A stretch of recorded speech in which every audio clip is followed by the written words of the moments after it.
Welcome to the program agenda. I'm your host, Cito Beltran, and you are watching us via Signal TV channels 8 and 250, as well as on facebook.com/onenewsph. And on YouTube, you can watch us by entering or punching in One News PH. You can also watch us via Signal Play app. And for those of you who want to connect with us, you can reach us via SMS 0968-704-7736. That's regularly flashed on the screen. If you notice, I did not say good morning, good day, and it is simply because it's a difficult thing to do when your day starts with a notice, like the Facebook obituary that I often refer to, when you are advised that a colleague has passed away. Our fellow columnist and probably one of the most well-known writers in the Philippines, Mr. Ricky Lo, passed away, and it brings a damper on the day. It dims the lights a bit, and we certainly will miss Ricky, especially his column, and we do hope that at the end of the day, his family will find comfort during this very difficult time. And for all of you who have lost a loved one, whether through natural causes or COVID, our hearts go out to you. We just ask all our viewers and listeners to pray for our friends, our family members, our neighbors, our community, for people who have lost someone, because yesterday, I was also informed that the wife of a friend in the Christian community, someone who has dedicated his resources to honoring God and bringing the word of God on air, we found out that his wife died of a abdominal aneurysm. And I just can't mention his name because I don't really know.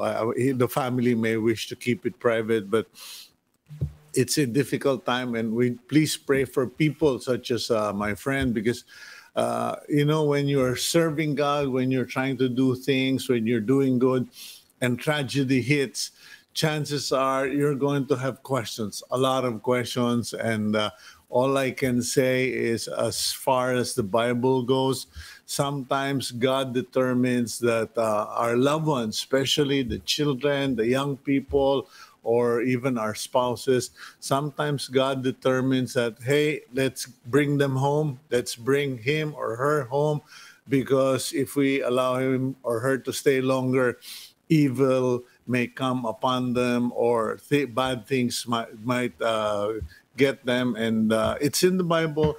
I'm just not a Bible verse memory guy, but if you look it up, why do young people die and no one asks? And God says. Anyway, today is May 5, 2021. It's a Wednesday. I do hope that for those of you watching, you are in good health. I think that's the most important thing nowadays, for us to be in good health. And that we thank you for joining us this morning, because this morning will prove to be interesting, not simply because of the COVID pandemic, etc. We are going to talk about two issues that will surely be subject of a lot of debates, maybe even controversy. The first will be about mandatory vaccinations. Worldwide, the issue of mandatory vaccinations has begun to come up. It has started debates in many places, particularly the United States and Europe. And we will talk about that with none other than a regular and a friend, my friend and a friend of the program, Joey Concepcion, Presidential Advisor on Entrepreneurship. And we will find out what the sentiments of the employers, the business owners are regarding this, and maybe get an update from Mr. Concepcion also on the status of vaccines and vaccination. After that, excuse me, we will speak with COMELEC Commissioner Rowena Guanzon, also a very outspoken individual, very intelligent, very competent, and very forthright. And let's find out what the sentiment or how are things going on at the COMELEC, because after the India pandemic or the disaster in India happened with COVID early this month and late last month, it seems that one of the big issues or the blame is being placed on the campaign and elections in India as one of the causes for the spread of COVID-19. Now, that has kind of taken wings, and now it's reached the Philippines, where people are talking about the elections in 2022 and saying, with former Senator Trillanes saying it's going to be bloody, murderous. Some people are saying, will there be elections, etc., etc. So let's find out from Commissioner Guanzon later in the show. But before that, let's move on to our front page of the Philippine Star for a quick view of the news. The National Task Force Against COVID-19 is seeking to prioritize vaccination in high-risk areas like the National Capital Region or Metro Manila. National Task Force Chief Implementer Carlito Galvez Jr. said this as the country continues to experience challenges in securing vaccine supply. Galvez says they intend to focus vaccination in areas with economic importance. Second, Food and Drug Administration or FDA Director General Eric Domingo admitted that he did not know about the arrival of the Sinopharm vaccines in the country. Domingo also said that no evaluation has been done on the safety, efficacy, and quality of the vaccine, as it was only granted Compassionate Special Permit or CSP. The FDA official added that there is no Sinopharm application for FDA to evaluate. 3 companies have sent letters of intent, but none have submitted the needed requirements. And the Foreign Affairs Department said that the Philippines will require a hard, long, and strict quarantine for travelers who will arrive from India. India has been grappling with a second wave of infections blamed on a new double mutant of the coronavirus. So there you go. Those are the headlines. And now let's go to our first interview. Presidential Advisor on Entrepreneurship, the man who has been in the forefront. He has been an advocate on finding ways and means and solutions in dealing with COVID-19, none other than our friend, Mr. Joey Concepcion. Good morning, sir. Good morning, Joey. Good morning, Cito. Okay, I understand you're in the province. I don't know what province you are. I had to go back to Manila for my first shot. Where exactly are you? Have you had your first shot? I have had my first shot in Pasig. I took AstraZeneca basically as that. Second shot will be sometime when the private sector vaccines will be arriving on June. But most probably I'll continue to take it in Pasig. Okay, given the slight delay in our communication, I'll just throw a question and I'll leave all the time for you. The essential issue now is mandatory vaccination. It's now beginning to become debatable. There are 2 sides to the coin. What is your view? What is the position of business owners? And how do you think should we go about it? Well, a congressman filed a bill proposing a mandatory vaccination among our people. My feeling there is that that is the right step if we fail to convince our people that the vaccine is very important. At this point in time, Cito, balancing lives and livelihoods is as we see, has been very challenging. Since March last year, we've tried to do that. We've locked down so many times. We've opened the economy so many times. So it's been close, open. And running a business like that is extremely difficult. The banks will not have the confidence to lend, uh, the MSMEs, especially at a time like this when many of the SMEs has to recapitalize. So my feeling is that the vaccine is really the only solution to solving our health issue that will eventually solve the current economic problem that we are facing. Now, we've mounted Let's Go Vacuna. And from that, we've seen our ads in the newspapers, social media. All the companies that have purchased the vaccines from us are mounting their own respective campaigns with their employees. We're using our supervisors, managers to convince our employees. The survey results from different companies vary between a high of 60% to 70%. Some are media companies. I was told like Star and Bulletin are quite high, and I think because maybe media companies, their employees are more informed on what is happening with our vaccines. So we are willing to give it a chance, but definitely the strategy on winning the war is correct. In other words, let's focus on NCR. No, Secretary Galvez is correct, and that is where we have requested Sec Galvez that our donation to the government be focused also on NCR, which has 13 million people. It's Mhm. easily achievable to hit herd immunity in NCR. So now that the vaccines will be arriving on June onward, and that's 17 million from AstraZeneca. Moderna is about 7 million for the private sector. Novavax is at about 1.2 million. Covaxin, we are still taking orders. So that's a lot of vaccines that will be coming in. What we are working right now is on vaccine confidence and vaccine implementation. Okay, that seems to be a plan.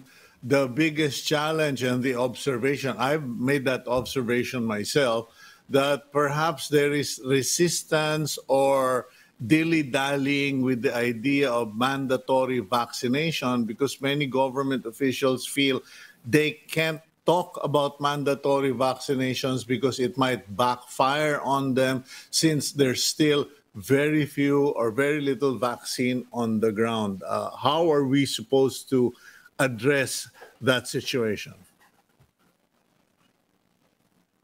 That's why let's give the voluntary method a chance. The vaccines are arriving. Let's see as we start implementing this. I mean, the government vaccine arrivals are starting to happen with Sputnik 5. That 15,000 is a trial to be able to test the system, but they have a huge order there, and it's basically I've tried to ask Secretary Galvez if he can allocate some for the private sector, but their priority is the LGUs, which I understand. But our vaccines are arriving starting June. So all of these vaccines, there is no excuse why our employees will not take the vaccines. And I've also Mhm. talked to Secretary Bello, who has then issued a memo to support our efforts. He issued a memo the other day requesting the employees to please take the vaccines because this is not an ordinary pandemic or a typical flu issue. No, this is really a COVID-19, a variant, a very strong type of uh, disease that is ravaging so many countries. We've never seen this in our lifetime that our friends and family and your friend has passed away. I had a friend who just passed yesterday, and it is just so close to home. And Mhm. now for people to say that they don't want to take the vaccine for no reason at all, no, is not correct. As a citizen, when you're called to war, you will serve a penalty if you don't join and be part of the military or the army that's being requested you. In the same manner, this is not an ordinary situation. So I believe let's allow the process to continue. Nothing mandatory for now. But if we see that the levels of uptake of our citizens is very low, and to me, anything below 70% is a complete failure, all what we have done, the billions of pesos that the government has spent, that the private sector has spent, will go to waste. And worse, we will continue to flounder in basically this open closed type of economy, which no business can survive. We will then see more layoffs in all of these different establishments because they cannot continue. Banks will hold back lending because they see there's no light at the end of the tunnel. People will lose hope, and we'll see more people dying. We will see the hospitals overrun with a lot of sick people. This company will go down. This country will go down, and in the end, we will definitely all suffer. So that is when you trigger a mandatory vaccination of all citizens, provided that they have no medical condition. But with regards to our own beliefs, our religious beliefs, or whatever, I don't think that should stand. We have to, as citizens, uh, go beyond those beliefs of ours. There are so many different philosophies out there on vaccine. This is a different story now, and it's of national interest. I'm sure this government will do the right thing. Okay, Joey, what is the situation in the private sector? Because some people believe that if the private sector finally vaccinates so many employees, we will escalate the vaccine envy. Because before it was vaccine anxiety. Now that there is vaccination going in some of the LGUs or many LGUs, people believe that if private sector can really ramp things up, it will create vaccine envy. Where are you guys right now? Well, that is what I hope. As now we've seen the president take Sinopharm, which is great, all over the newspaper. That's what we need. We need to see all the cabinet taking the vaccines, the CEOs of the different corporations taking the vaccines. That will give more confidence. And I guess, as you're right, as the private sector really ramp up, we will see how many of our own flock are taking the vaccines. We are moving and focusing on this area, whereby each company is developing their own videos to inform the employees on what type of vaccine are they taking. A lot of webinars are being done all over. So all of that is being done. No? And of course, in the private sector, when your manager supervises, tells the employee, you gotta take the vaccine, it's important for us to be able to protect ourselves, they will take it seriously. No? Yeah, but Joey, do you guys have, or do your associates in business, the business owners, the companies, do you already have sufficient volumes or numbers of vaccines? Because many people I've spoken to over the past month have said, Kuyang, wala pa eh. Sabi nila, ano pa, May, June, July, now August. So a lot of private sector employees are telling me there's no vaccine yet.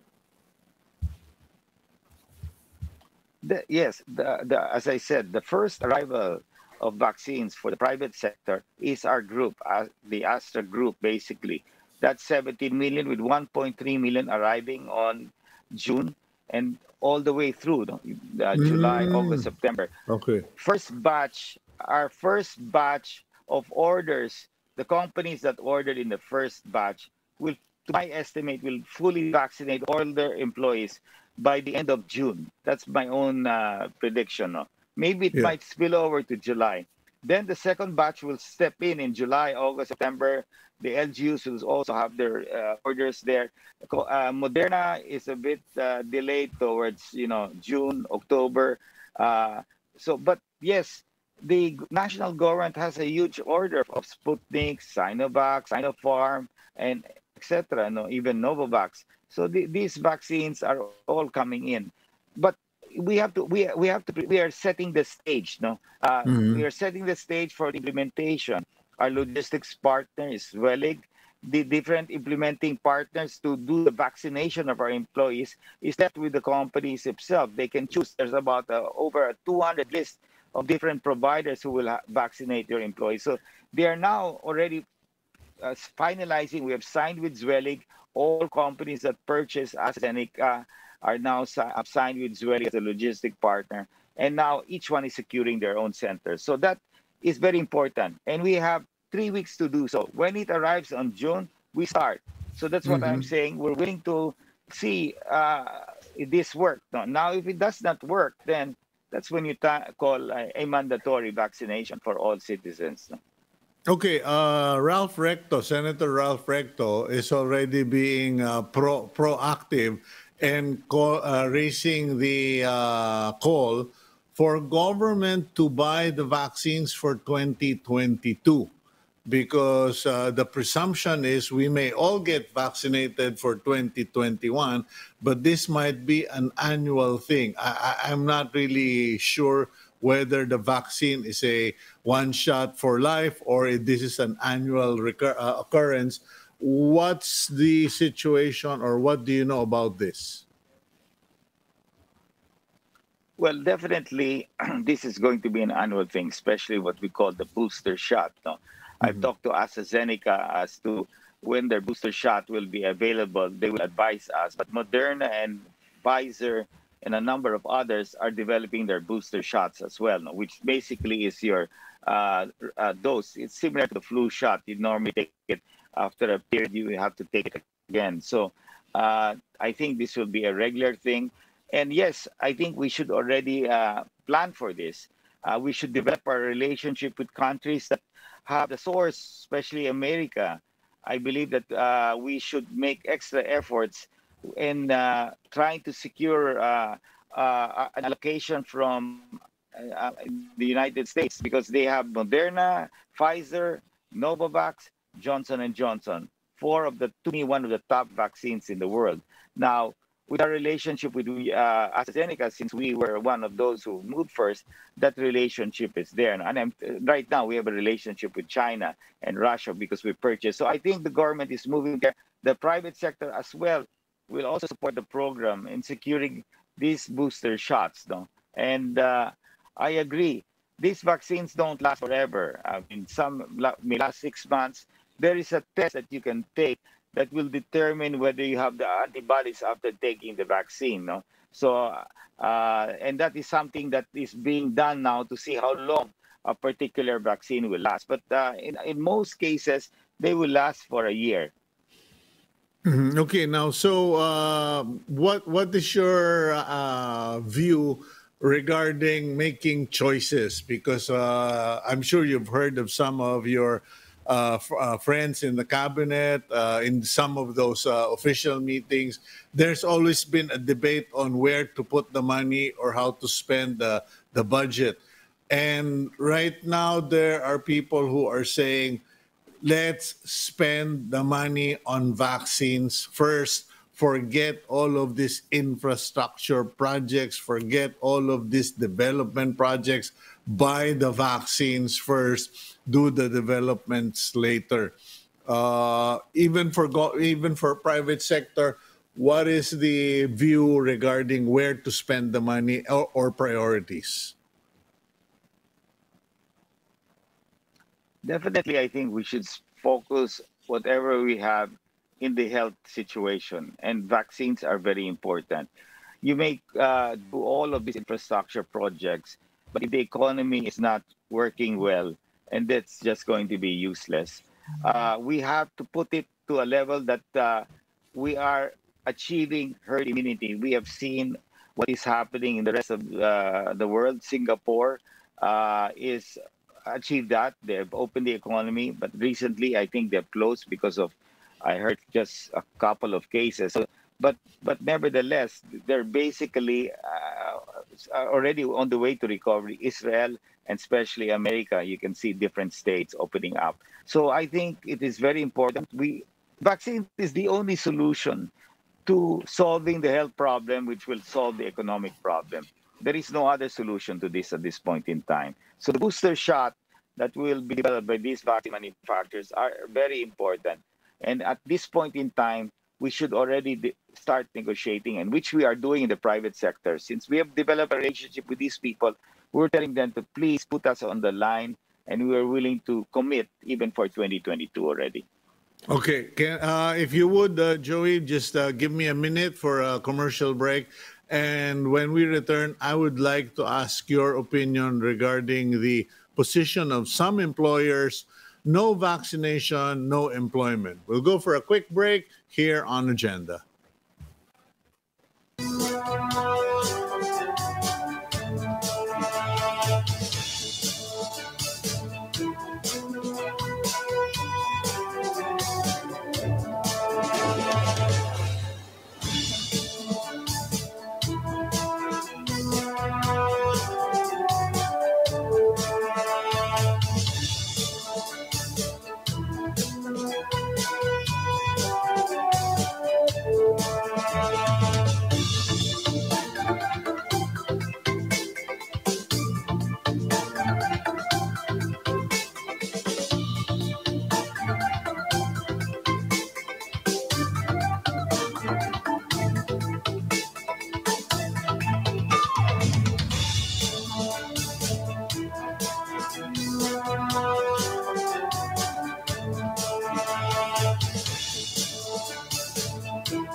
Welcome back to the program Agenda. I'm your host, Cito Beltran, and you are watching us via Signal TV, channels 8 and 250, as well as on Facebook.com/OneNewsPH through the services of PLDT Fiber Home Unlimited. Let's go back to Mr. Joey Concepcion regarding mandatory vaccination.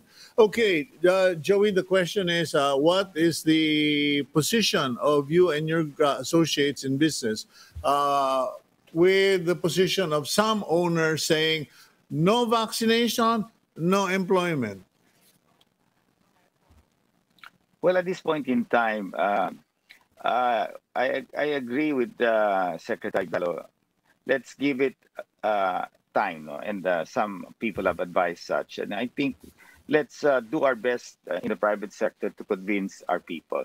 Now, if the outcome is really very poor, then that's when we take drastic measures. Many companies, I'm sure, will not hire people who are not vaccinated, and that's their right. No, I don't know. I mean, if I believe that somebody will be a threat to the organization and he's not vaccinated and everyone else is vaccinated, that might be a criteria. Whether it's legally right or wrong, I think we will have to check with our laws now. But at this point in time, we don't need to get there. But when the levels are very low that will not achieve herd immunity, especially within NCR or even in our own companies, no, that we paid the vaccines and we want to protect everyone. It will not be fair for an employee for no reason, no medical reason not to take the vaccine. If it's all philosophical or different beliefs, that doesn't fall well because, again, the private sector has to protect its flock. Now, if there are outliers to this, then they better just leave the company, or else because they will create so much problems. If they get infected, then they will infect others because remember, these vaccines are not 100% foolproof. The efficacy level ranges between 50 to 90%. No, and at different periods of the vaccination, as it starts to wane, the antibodies, then there is always that possibility. So we are willing to go as is, voluntary, convince them, and I'm sure we can do to some extent. But in the end, let's look at the numbers after maybe June, after we've been vaccinating our employees, we will see what is the real number. If it's at the 80s and close to 90 level, then great, we will succeed. But if it's way below 70% or in the 70s, we have a problem. Okay, I think we've covered most of it right now. Aside from mandatory vaccines, what other new areas of concern do you have because people have been talking about vaccination, mandatory vaccine. In terms of economic development or the future of business, where are things in your view? Well, to me, the third quarter is so critical. This is when we implement the vaccination program of the private sector. We want to see a rebound on the fourth quarter. We want the banks to have more confidence in lending those people who have been challenged, whose business is closed, or who lack working capital. If I were a lender, at this point in time, I will hold back because I want to see the light at the end of the tunnel. So in the third quarter, I am certain that with our implementation of the vaccine program of the private sector and the arrivals of the national government, of their arrivals, people are going to watch. People are going to see, are there many people taking the vaccines? How fast are we implementing this vaccination of our employees and the public? No? How good are the LGUs in the private sector in implementing? They're going to see all of this. If it's going to be an outstanding performance and an outstanding acceptance to be vaccinated, then that light of hope becomes much bigger. Now you will see the banks lending aggressively. People will be more optimistic, so they will be go out. In the fourth quarter, people will shop, people will spend. Now we will see companies going back and reviving their capex programs for the year 2022. Election spending kicks in, to my mind, during the last quarter. Remember, next year, I don't know how campaign will be, how people will now hold rallies and all of that and gatherings. So it's going to be a different way of campaigning, or else we will have the infection rise up again. So people will start to invest in helping the national constituents this early. So I believe that fourth quarter will really bump up if we succeed with our vaccination program in the third quarter. And then 2022 will be a much better year than what we have today. Okay, given the situation we are right now, I don't know what it is in Metro Manila anymore because I just came back from Batangas, but I think it's MECQ up to now. Now, people say it's still a toss-up whether Metro Manila and the 4 provinces will go under GCQ again, because some hospitals or the big government hospitals are still 90% filled. Now, what do you see if MECQ is further extended beyond May 14? Is this really going to be a business buster? Well, we can hear from NEDA Secretary Calchua. No? I mean, he has said the same thing, that the results of all of these lockdowns have created so much challenges for the Philippines currently. Billions have been lost, jobs have been lost. I mean, it's very basic. You see these community pantries. Why are they sprouting all over? Why are people getting into it? You're still starting to see the level of the challenges that many of our people are facing. Hunger is going to be the next problem we have, because if people have no jobs, how will they be able to buy their food and medicines? So this is the cause of trying to balance the economy, trying to save lives and livelihoods.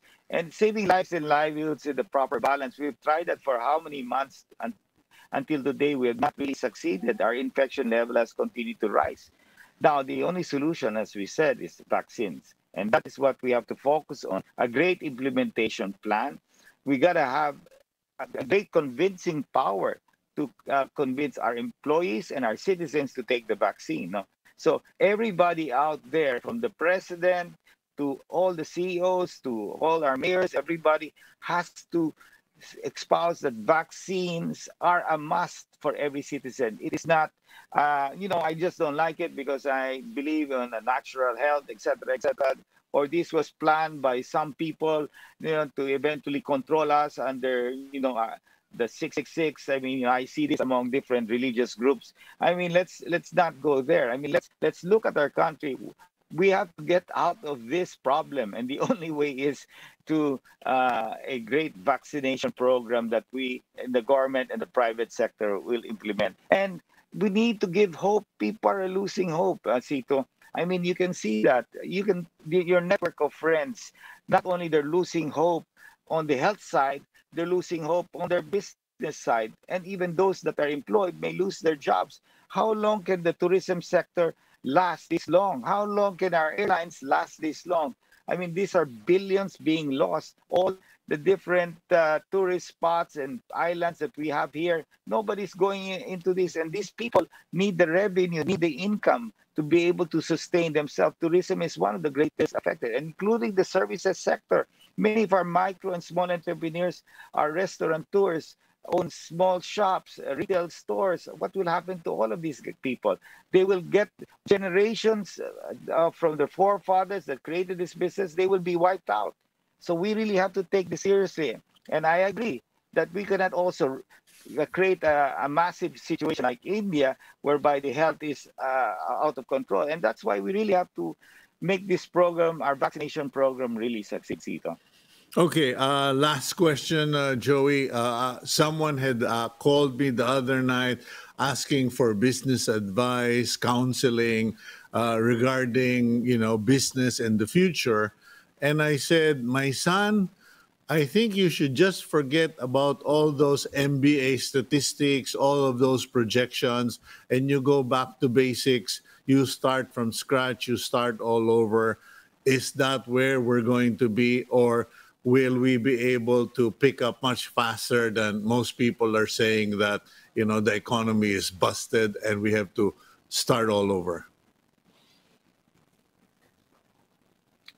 I believe that if we implement the vaccine program between both government and private sector in the third quarter very well, the fourth quarter will be the start of a rebound. I'm very optimistic that our consumers will start to spend, our banks will start to lend, election spending will help buoy that up. Of course, the stimulus packages that were passed will help us.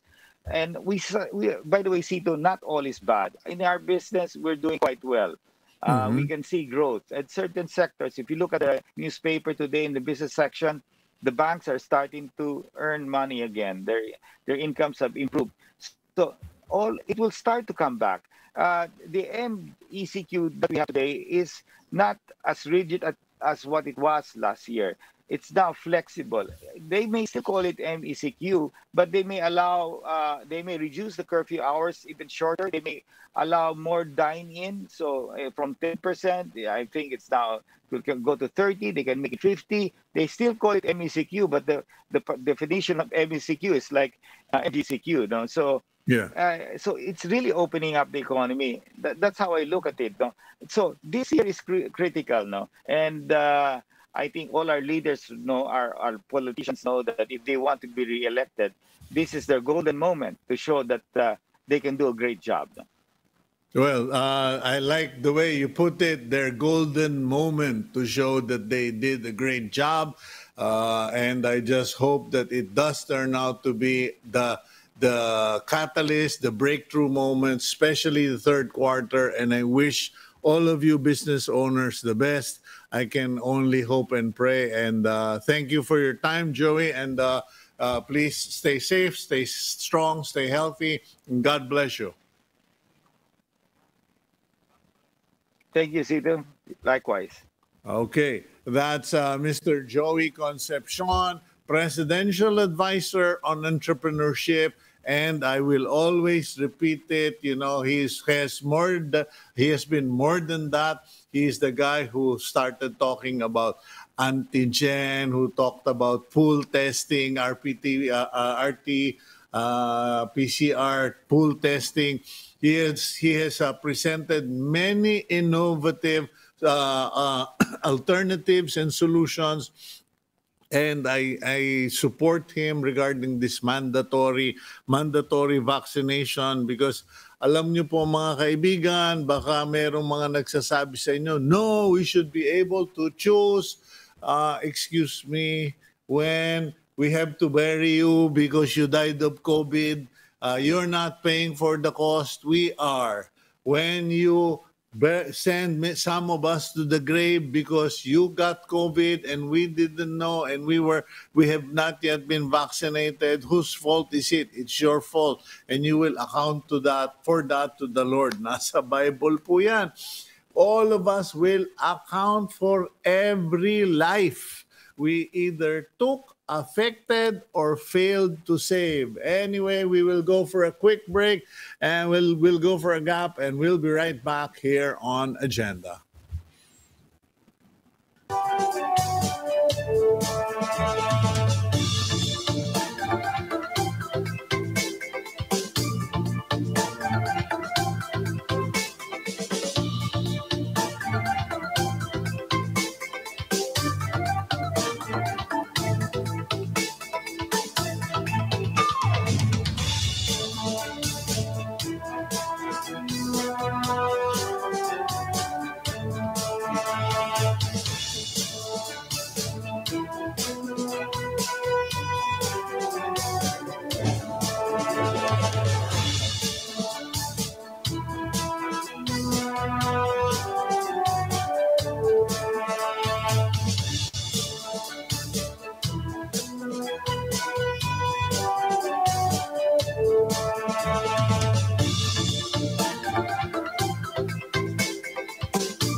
Welcome back to the program Agenda. I'm your host, Cito Beltran, and you are watching us via Signal TV, channels 8 and 250, as well as on Facebook.com/OneNewsPH.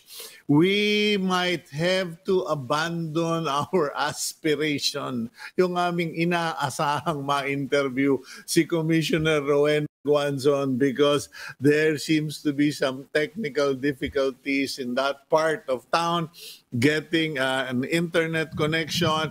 It keeps getting cut, so we are going to see what we can establish or who else can talk about elections 2020, magkakaroon ba. But for now, please, medyo papansinin ko lang, pagpasensya nyo, yeah, as they say, what, I don't know if the word is patronize, but humor me. I just noticed that some friends, like Mr. Joey Concepcion is in the province, and several of my friends are now in the province. My wife and I spent 6 weeks in Lipa, Batangas. And here are a few things I noticed, the difference. When we were in Lipa, we hardly, in fact, I think I can only remember 2 days in 6 weeks where we actually opened the air conditioner. And it was more because I was not feeling well, or I was feeling really tired and needed to sleep longer than usual. So, in terms of weather, ang laki po talagang kaibahan. My wife would always say that she thinks it's about 5 degrees. It's not just that she thinks.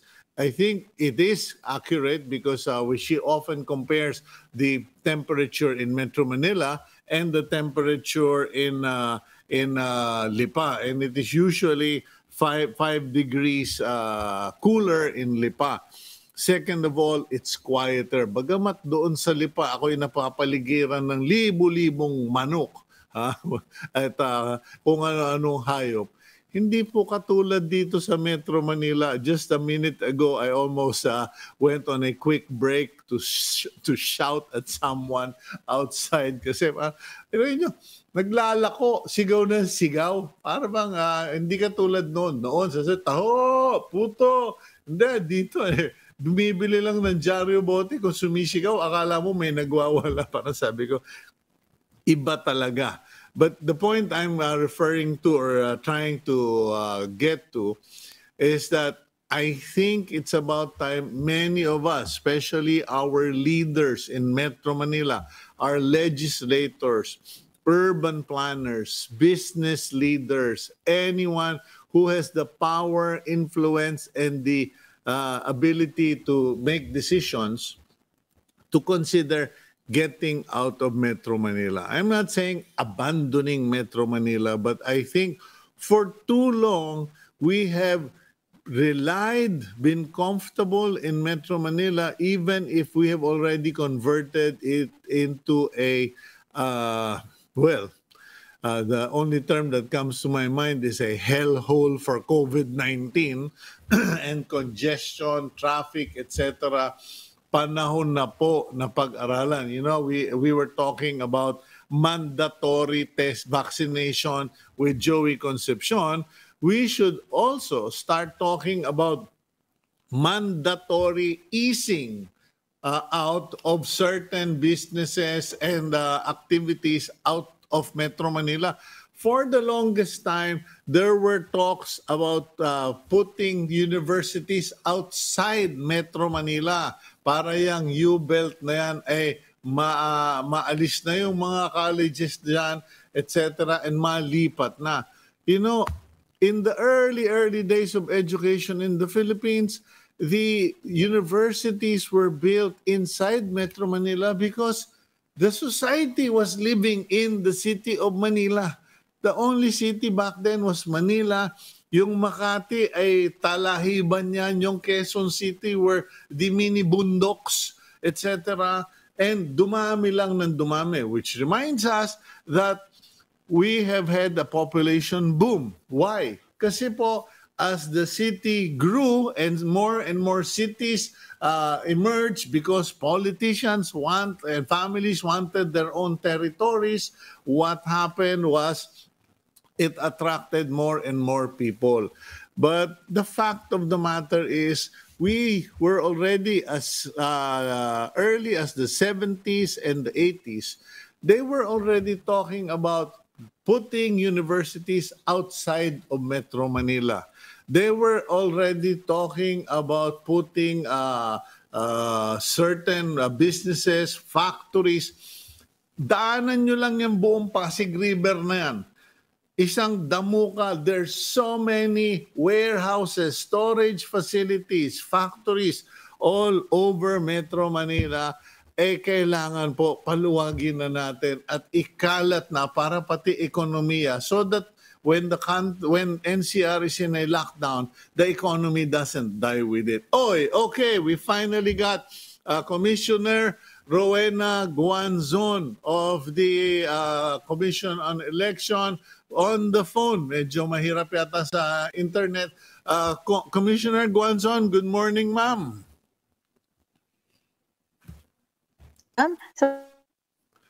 Good morning. Pasensya na kayo na istorbo ko kayo at napapahirapan yung communication natin. How are you, ma'am?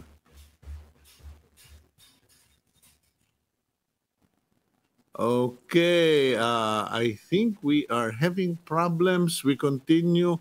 Okay, we'll just try again, and if not, Gab, let's just shoot for tomorrow because Commissioner Guanzon is a really important resource person, especially on a very important subject matter, yung pong 2022 elections. Kasi po, yung gulo o yung disaster sa India where millions of Indian nationals contracted or got infected with COVID-19 is partly being blamed on the campaign period and elections that took place last year pa nga yata or early this year dyan po sa many parts of India. And because of that, some countries, and especially here in the Philippines, some people have commented na, nako, baka hindi dapat magkaroon ng eleksyon or baka hindi dapat magkaroon ng kampanya like they used to or we used to hold them. What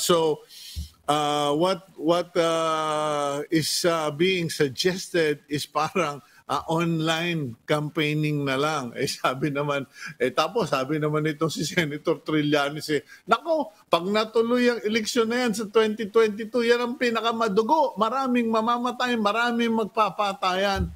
Hello, any idiot, okay, sorry, that's my favorite term, any idiot who can still think of violence in the face of all our losses, all our friends, family members, kababayan na namatay. Ilan na ba? 16,000 ba? O ewan ko na. Sorry po, no, ayoko manghula. Pero kung ilang libo na yung namatay, and then magdadagdag pa tayo, magpapatayan pa tayo dahil lang sa posisyon for 3 years or 6 years or however long.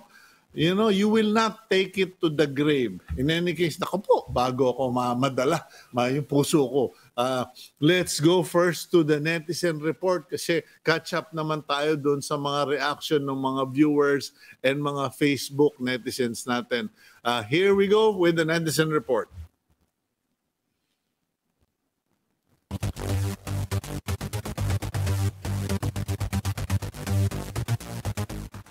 NCR Plus is under MECQ until the 14th of May. But before the extension, we ask you if you are in favor of the move. Onesimo Barra does not agree. Instead, he bats for localized lockdown.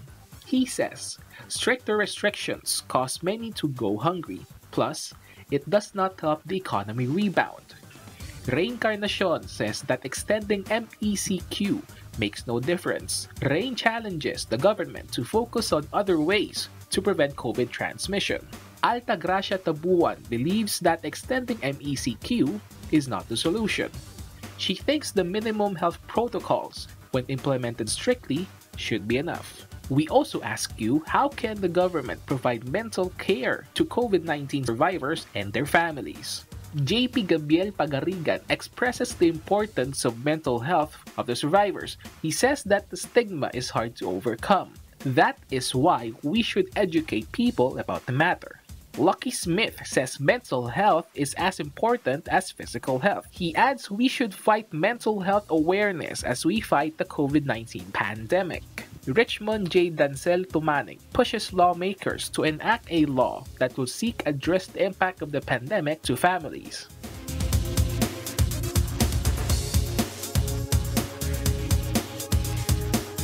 Okay. sound effects. Tama na sa sound effects. Okay. Yun po, no? Those are your reactions to the extension of the MECQ and mental health. Alam nyo po, pag-ingatan ninyo yung mental health, lalo na yung mga bata. Sinabi ko na sa inyo, hindi ko pa makausap yung kaibigan kong mayor na nagsabi sa akin na yung mga kabataan, the youth in his area of responsibility, in spite of the police arresting so many people, in spite of putting them in Boys Town, etc., they have a growing problem in their hands where young boys are simply leaving their houses, especially at night, tumatakas, and joining gangs and taking part in what we refer to as criminal activities, lascivious or sexual behaviors. And these are 14, 15-year-old kids. Kasi po, wala na silang basketball court, hindi na sila makapagbisikleta, hindi na sila makapagtambay sa labas, etc. And that is a point of concern. So please, if you need to play games, do physical exercises, and wag pong sabihin na hindi kasi maliit lang po yung bahay namin. Alam ninyo, nakaka-exercise naman kahit sa tapat lang ng bahay. Huwag na kayo tumawid ng kalsada. Huwag na kayo doon sa kalsada. Doon lang sa may tapat ng bahay or doon sa kwarto. Wala po tayong magagawa. That's the reality. And that reminded me. I just spoke to a bunch of kids the other day. They're part of a group that, the kids that we sponsor, mga scholar namin. And one thing I pointed out to them, speaking of, of a state of mind, sabi ko, you being poor does not define who you are. It is a situation you were born into, but it is not the life you are meant to live. And you should not think likewise. Kasi may mga tao na, mahirap lang po kami, wala po kami pambayad sa ospital. Mahirap po kami, hindi po kami makakakain ganito, ganyan. No. If you are one of our viewers who are in a better place in life economically, please make it a point to be on the lookout for these young people and even for the older people who feel defeated in life. Okay? There are many young boys and girls there who still don't have a cell phone or a tablet so that they can study properly. Nakikishare pa sila. Mura lang po yun. Maraming nagbibigay sa community pantry, nakakalimutan yung mga bata na mga walang tablet, walang cellphone, hindi makapag-aral o walang pambili ng load.